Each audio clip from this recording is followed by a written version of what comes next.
මොකද කරන්නේ? තාම ගෙදර යන ගමන්ද? ඔව්වනේ මේ සබර් දාලා යන නිසා චුට්ටක් විතර පාගන්න අමාරුයි. ඩබල් දාලා? තාත් එක්කද යන්නේ? මේ සමහරක් පිට ඔයා දන්නවත් ඇති. මේ අපේ වයසම ලස්සන හැබැයි චුට්ටක් විතර ලපුරු සාරන්නේ කියලා ගෑල්ලා.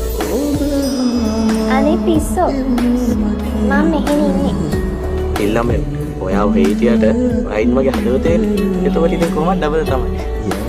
සේසර් මට සමා වෙන්න. ඇයි දැන් මගෙන් සමාවිල්ලා? ඔයා මොකද්ද මට දැන් කරපුවා නැද්ද? මට දුකයි සේසර්.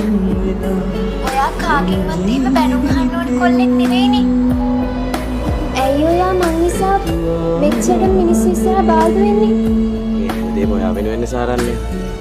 ඔයාට තියෙන ආදරේට. ඒත් මං කැමති නෑ ඔයා කවුරුත් ඉස්සරහින් බැනුමක්. එන්න කියලා ගේ වදිනවද? නෑනේ. අනිත් එක ඉතින් දවසක අපි දෙන්න කතා කරන්න දේවලුත් තියෙන්න එපා. අනේ ඇත්තමයි. ඔයා කොහොමද උන් හිතන්නේ? මං හිතන විදිය ඔයාලට දවසක හවසක කියලා දෙන්නම්. හංක මේ පරිස්සමෙන් යන්න හොඳේ. ජීහින් මට මැසේජ් එකක් දාන්න. මම බලන් ඉන්නවා. මේ අහන්න කිසිදු හැමිනේ. ඔයාට පුළුවන්ද මං වෙනුවෙන් මේ දේ විතර නොකර ඉන්න? මොකක්ද? ප්ලීස් මට විද්දන්න එපා. දාලා යන්න නම් හදන්නවත් එපා. මාත් ඔයාගෙන් ඉල්ලන්නේ ඒ දේ විතරයි සේසර්. හැබැයි රජෝ මැරිලා හරි පස්සෙන් එනවා.